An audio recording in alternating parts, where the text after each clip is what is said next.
Welcome back to the Lonely Basement. This is a tough one for me today, guys. August 16th is my father's birthday. This is not the first take of this video. um, I was getting a lot of stuff out because I wanted to make this video for me and for my old man. He was born August 16th, 1947, Brooklyn, New York. Grew up in Brooklyn. And show you a quick picture.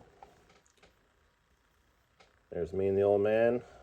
That's me looking very happy. 1976 that was taken.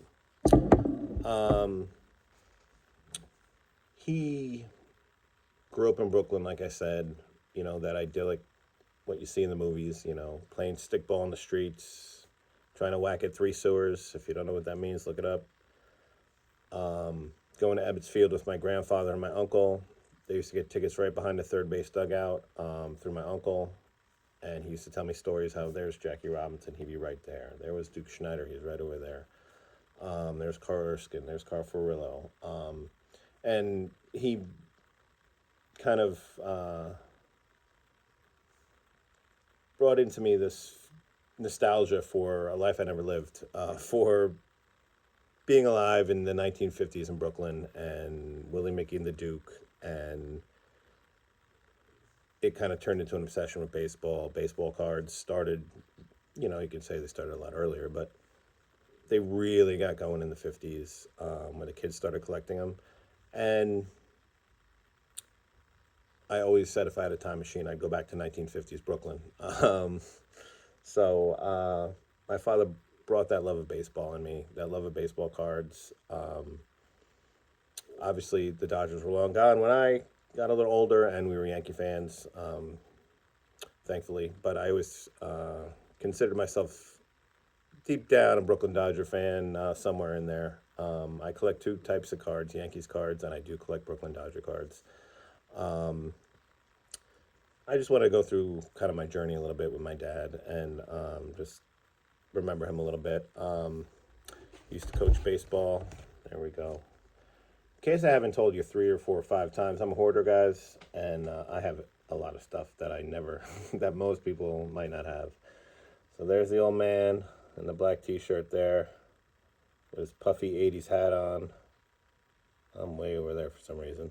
If you can find me, you get $1. Taught me to get my glove dirty. Taught me to be patient, to wait on the pitch. Taught me to play baseball. Used to go out in the yard and play catch with me, like a lot of our fathers did. That love of baseball grew into, going to games, and the old man used to, he was a New York City fireman. He wasn't, like I said, we weren't wealthy. We didn't have a lot of money, but he would scrape together what we had, and we'd go to a couple games a year. Even back then, for us, it was expensive. My dad would get the tickets. There you go. Great doubleheader, get your hot dogs. And if you can read this, in his handwriting, it says, His Majesty Prince Keith I, 1988, pickup, I can't read it backwards, at George's office.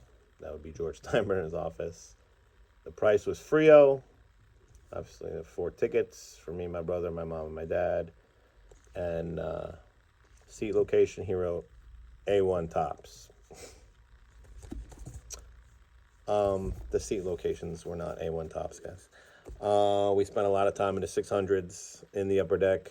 I always told him it has to be on the first base side because I have to be as close to Don Mattingly as I can, and our tickets were always on the first base side. We'd go to the games, and I knew the seating map of that stadium better than I know anything, and I used to lead the way as like a 6, 7, 8-year-old, like, let's go, we're going this way. These tickets here, guys, if you can read that date, August 16th, 1988. So that was my dad's birthday. So we used to go to games on his birthday for my dad, but my birthday is on August 20th, so I kind of think these might have been for me. But there you go. Parking, 1988, Yankee Stadium, $350. $50 now. $350. The old man saw that I was really obsessed with baseball. It's all I did. It's all I wanted to do. And he used to try to foster that in me. One day he said, "We're going to take a trip, me and you, just the two of us. And we're going to Fenway." There you go. So me and the old man went up to Fenway together. There's our parking ticket. The Stanhope Garage. No price. This was in with my tickets. That's my dad's handwriting there. It says July 9th, Fenway. There's a phone number on it. And then I wrote here next to it, because I was obsessed, I wrote Grandstand, Row 5, Gate A, Window number 1. That was for the pickup of the tickets. After 11 a.m. And I wrote our customer number down, just in case my dad didn't have all that information ready to go. We went up to Fenway, and outside of Fenway was a shop that sold jerseys and stuff. And my dad bought me this Yankee jersey right here, no number, in a shop at Fenway in Boston. Still in pretty darn good shape, and I still have it today, because like I said, I'm a bit of a hoarder, guys. Memorial Stadium took us to Baltimore to go see the Orioles. We got to this game in the third inning. It was like blazing hot. It was like July 4th weekend, I think. And it was like 110 degrees in that stadium. And parking, we got there like an hour early, and just to get through the streets and get to the lot, it took us like another hour from like being right outside the stadium to park and walk in. You can imagine a very anxious me waiting to get out of that car and run into that stadium. If anybody cares, we lost both of these games, of course. Jesse Barfield did hit a home run in Fenway, so I did see Jesse Barfield knock a home run in Fenway. I just wanted to say happy birthday to my dad. He's a good man.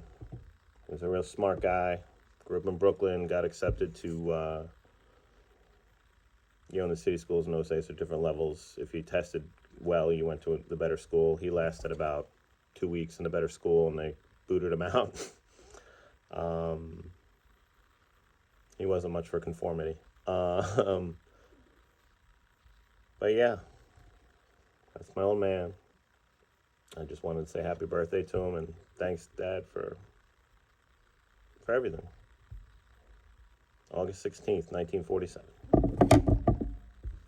Thanks for watching, guys.